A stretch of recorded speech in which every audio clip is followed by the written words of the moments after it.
And welcome back to another edition of New Guitar Day. Today is August the 6th, 2019. And our latest acquisition is what possibly could be either the last or close to the last Squier vintage modified Mustang.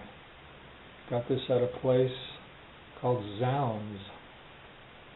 And I was not even thinking I wanted another guitar, and when I started getting interested in this, and I went online and they had one left, so I went ahead and bought it. These are being replaced by Squier has now morphed the vintage modified line into the classic vibe line with a few little changes. So this is the end of an era guitar, and so there you go. That's about as much description as I can give you about it. It's shipped from a place called Olive Branch, Mississippi. I thought that was a really interesting name, and by all accounts it looks like it's a factory fresh, never touched by human hands.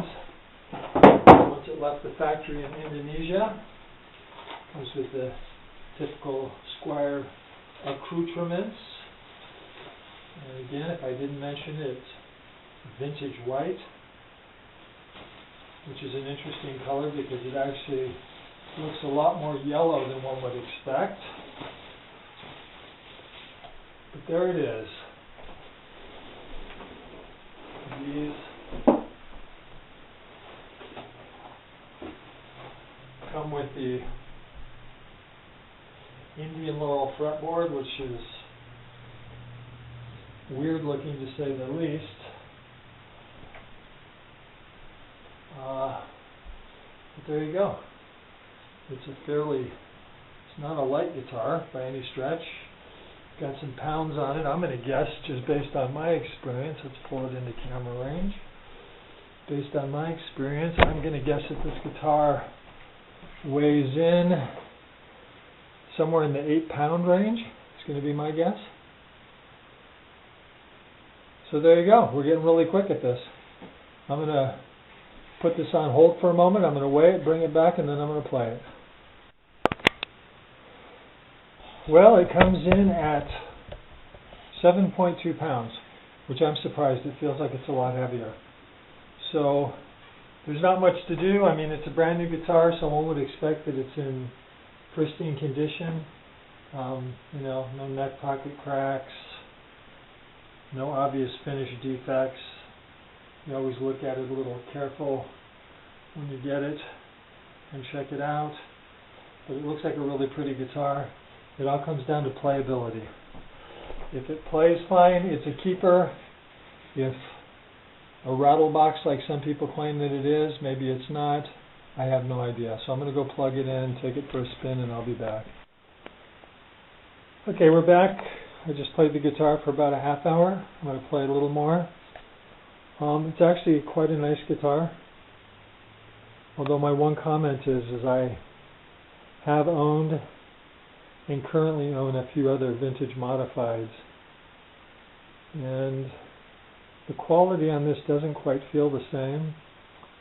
I believe I own a 2012, I think I have a 2015, a 2016.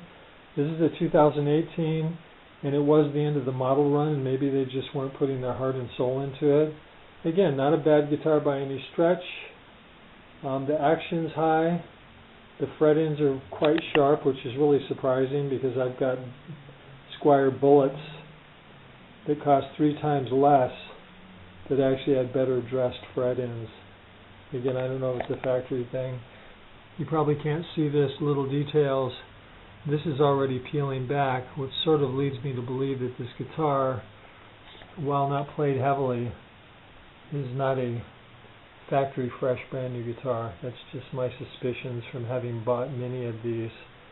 Generally speaking, the the pickguard film is firmly affixed if it's coming straight out of a box.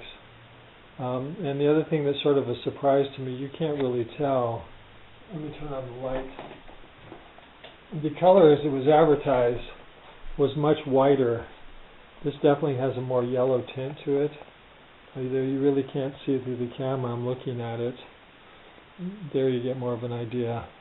And that's not a bad color necessarily, but it just doesn't match up with what was advertised in the print ad. And the Indian Laurel fretboard feels fine. Doesn't look very good. I don't really care for the look.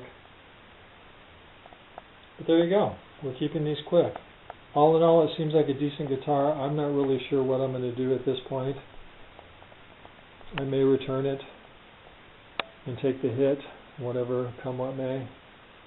But anyways, there you go. So, new guitar day, August the 6th, 2019. A Squier vintage modified Mustang. Let's zoom in on that old Mustang. And I actually don't dislike the larger headstock as much as I thought I would. I was looking at my vintage modified Jazzmaster. Doesn't have quite the pronounced curve, but it's much more so than the original style Strats, and I actually like it.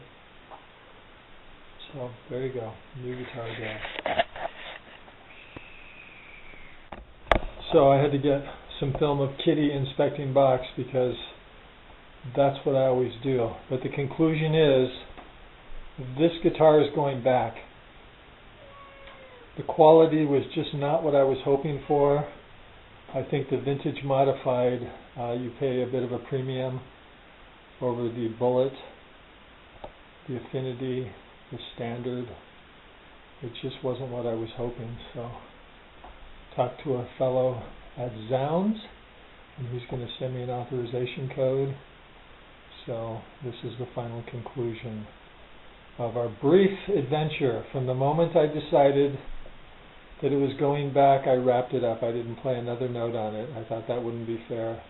Even though they give a generous 45-day return policy, once you decide you don't want it, you shouldn't play it anymore. And I had the guitar for an hour. Played it for 20-25 minutes. Give it a good wipe down, factory pack, and back it goes. So that's our conclusion. Again, today's date is August the 6th, 2019. Rusty loves sitting on a box that came from Mississippi. That is all.